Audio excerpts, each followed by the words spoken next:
Salut à tous, bienvenue et merci de regarder cette vidéo que je suis ravi de partager avec vous. Ma chaîne se consacre à l'analyse du récit et des personnages dans l'univers du manga. N'hésitez surtout pas à lâcher un petit like et surtout de mettre un commentaire une fois que vous aurez fini. Ça aide pour l'évolution de la chaîne.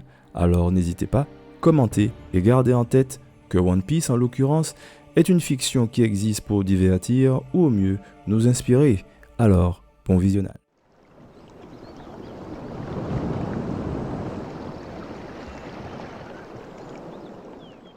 Dans cette vidéo, je vous propose mon analyse du personnage de Yamato dans One Piece. Personnage qui a fait exploser de colère certains, de joie d'autres, les autres se laissant porter par l'histoire en se disant que ce n'est juste qu'une histoire et rien de plus qu'un personnage fictif. Yamato a déchaîné les passions, tout comme l'arc de Wano dans son ensemble, mais que demande-t-on réellement à une histoire? Sinon, nous faire vivre des émotions, non? Dans ce cas de figure, mieux vaut inspirer la colère plutôt que l'indifférent. Quel que soit ce qu'on dira du personnage, il ne rend pas indifférent. Les émotions ressenties par les fans peuvent déjà renseigner sur la qualité du personnage et de son développement, selon moi complexe plutôt que bâclé. Certains trouvent le personnage inutile et on peut se poser logiquement des questions sur sa fonction dans l'histoire. D'autres trouvent le personnage gâché ou inachevé d'un point de vue narratif car à la clôture de l'arc de Wano, il n'a pas eu le dénouement escompté par une partie de la communauté One Piece, autrement dit son intégration à l'équipage des Mugiwara. Yamato est donc un personnage qui inspire des émotions diverses dans la communauté,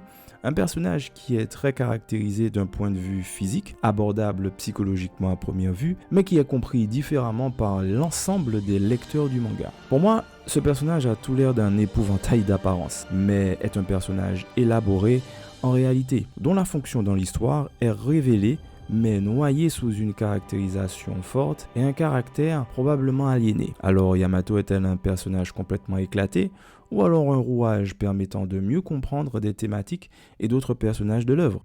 Plongeons ensemble dans la construction de ce personnage controversé. La caractérisation d'un personnage dans une œuvre de fiction constitue tout ce qui est observable et perçu par le monde extérieur.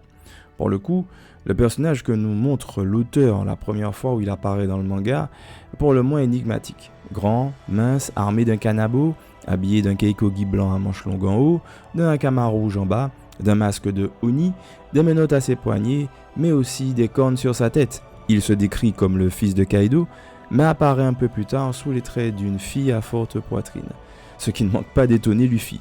La caractérisation de Yamato en tant que fille dans le manga n'est pas franchement éloignée de ce qui est déjà en cours concernant les personnages féminins dans l'œuvre. Le personnage semble se conduire comme un homme, que ça soit sur sa manière de parler ou de se comporter, et arbore même le même nœud ou ceinture violette que Oden a attaché dans le dos. La caractérisation de Yamato est très marquée, et je dirais même trop accentuée pour que ça constitue un hasard selon moi. Si la progéniture de Kaido avait été un garçon, le fait qu'il veuille être Oden n'aurait probablement pas eu le même effet sur le lecteur. Le fait que Yamato soit une fille a selon moi impacté beaucoup plus l'attention du lecteur pour le personnage. La première réaction que j'ai eue en découvrant la case où elle enlève son masque a été « Ah d'accord, son fils c'est une fille en fait, ok. » Ce qui est intéressant avec Yamato, c'est que sa caractérisation renseigne déjà sur son caractère. Autrement dit, sa psychologie de personnage. Yamato est un personnage qui transpire l'ambiguïté. En parlant d'ambiguïté, on va plonger encore plus profondément dans la psychologie du personnage, en analysant son caractère qui sera révélé à l'avant-dernier chapitre, avec un choix qui a fait couler beaucoup d'encre. Restez sur Wano. A l'inverse de la caractérisation, le caractère constitue l'essence psychologique du personnage. Sa façon de penser, sa logique interne, sa façon d'agir sous la pression de l'environnement, mais aussi des autres personnages. Yamato se définit elle-même comme étant Oden Kozuki, en le criant sur tous les toits et surtout à qui veut l'entendre. Toutefois, cet élément de discours reste une part de la caractérisation du personnage et non un élément du caractère, élément qui révèle sa personnalité. Alors ce qui constituait quelque chose de drôle au début, cette propension à se réclamer être Oden Kozuki, avec le temps devient très lourd. Yamato, qui a fini par se convaincre qu'elle devait devenir un homme, deviendra Oden Kozuki, qu'elle prendra la mer avec Luffy, et ses Nakama avaient aussi fini par convaincre dans une sorte de lavage de cerveau hebdomadaire les lecteurs de One Piece. Ce lavage de cerveau récurrent fait comprendre de manière induite que Yamato est dans une boucle d'aliénation mentale qui est le résultat de sa condition, 1, et de son éducation, en 2. Cette propension à vouloir être Oden Kozuki est une sorte de repli sur elle-même, un repli lié au fait que son père repousse toute velléité de son esprit à s'émanciper, à se libérer, à s'affirmer. Dans les analepses, les flashbacks, l'auteur montre que Yamato a été élevé dans les mêmes conditions que les opposants de Kaido, comme les prisonniers à Udon, se résumant par la simple phrase « marche ou crève ». Kaido a décidé de construire un enfant à son image et il décide de la briser mentalement en téléguidant sa vie vers un seul couloir, celui que lui aura choisi pour elle. C'est une sorte d'entonnoir mental où la volonté propre est téléguidée par autrui, ce qu'on appelle l'aliénation. Toutefois, pour sortir de l'aliénation, l'intervention ou une stimulation extérieure est la condition sine qua non. Les flashbacks avec Ace, les liens d'amitié qu'elle a construits avec lui, ainsi que la mort de son unique ami, mort dont elle a assisté à distance, mais quelque part en direct avec la Vivre-Card, constituent aussi un élément important dans le caractère du personnage. Là encore, l'auteur nous montre que la mort d'Ace a impacté la vie de nombreux autres personnages de One Piece.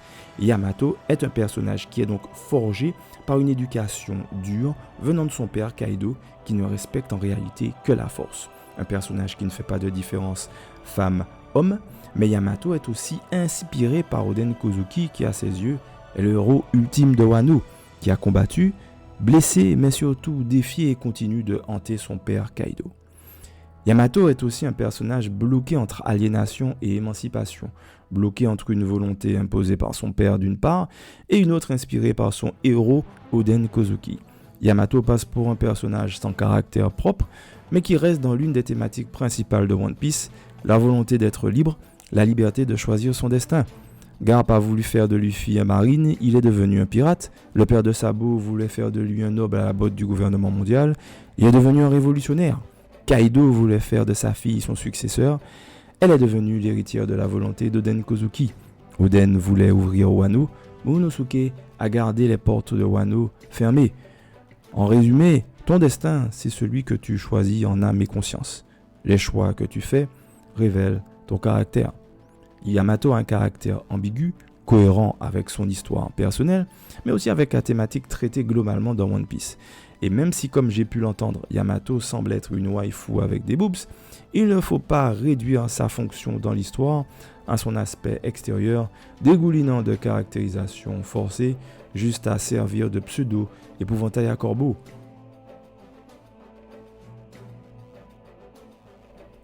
Parlons empathie de Yamato. Se demander si un personnage est empathique ou non, c'est se demander si on comprend sa psychologie, c'est comprendre pourquoi il choisit de faire telle chose, de se comporter de telle manière. Pour Yamato, les analepses permettent de bien comprendre les conditions qui l'ont mené à devenir qui elle est à l'heure du raid de Nigashima.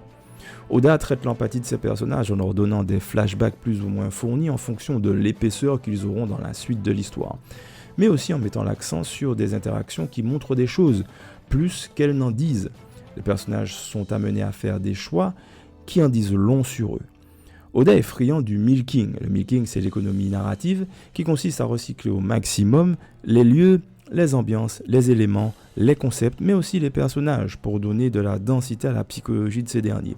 Faire Ace mourir en direct avec la Vivre-Card permet de replonger le personnage dans un souvenir douloureux, mais aussi le lecteur pour faire le lien entre le déroulement actuel de l'histoire et des événements passés marquants. Le flashback de Yamato est principalement basé sur la rencontre avec Ace, et il insiste sur deux éléments. Yamato n'a pas d'amis, est incapable mentalement et physiquement de quitter l'île d'Onigashima aussi. Le personnage est isolé matériellement avec des menottes explosives, mais aussi mentalement car il n'a d'interaction sociale amicale avec personne, hormis dans le flashback avec les daimyo enfermés, ces derniers renforçant la volonté héritée d'Oden. Alors je ne compte pas non plus comme interaction sociale ou amicale cette amitié avec le Numbers qui l'aide pour défoncer l'entrée de l'armurerie. La mort d'Ace avec la Vivre-Card permet de replonger le personnage aussi bien que le lecteur dans le traumatisme qu'a subi Luffy mais aussi Yamato lors du décès du fils du roi des pirates. Je ne peux même pas accourir pour sauver mon seul ami, Je ne vaux rien, je ne suis pas libre, dit Yamato à l'épisode 1015. On nous montre une Yamato forte qui se mesure et défie son père depuis 20 ans et qui résiste sans mal à un Ace au poing ardent venu en découdre face à Kaido à Onigashima. Quand Yamato dit « j'aimerais m'affranchir comme Oden avant moi », qu'il fait face à son père dans la foulée de cette scène, Yamato accepte son sort, mais attend la personne extérieure qui pourra le sortir définitivement de cette aliénation, qui est aussi une porte de sortie pour elle, une poche d'oxygène pour respirer. Devenir Oden Kozuki est le choix que fait Yamato en attendant la sortie de l'aliénation. Toutefois, devenir libre, c'est un droit qui implique des devoirs, une attitude, ça implique de faire des choix. Faire des choix, c'est aussi renoncer à d'autres choses, et peut-être renoncer à cette liberté comme on se l'imaginait au début. Yamato est un personnage complexe, il n'est pas difficile, mais il compile un nombre important de couches de caractérisation qui disent des choses. Peut-être trop pour le lecteur qui ne comprend et ne prend en compte que ça. Yamato est très complexe pour un shonen car elle fait des choix. Le choix de devenir Oden qui courrouce son père, le choix de rester et d'affronter sa seule famille, le choix d'affronter son père le temps que Luffy récupère, quitte à y laisser la vie et ouvertement s'opposer à lui. Et enfin, le choix de rester sur Wano en tirant une barre, peut-être temporaire, sur ses envies de liberté et d'aventure sur les mers, pour rester sur Wano. Comprendre les choix de Yamato reste complexe si on ne prend en compte que la caractérisation du personnage et non ses choix.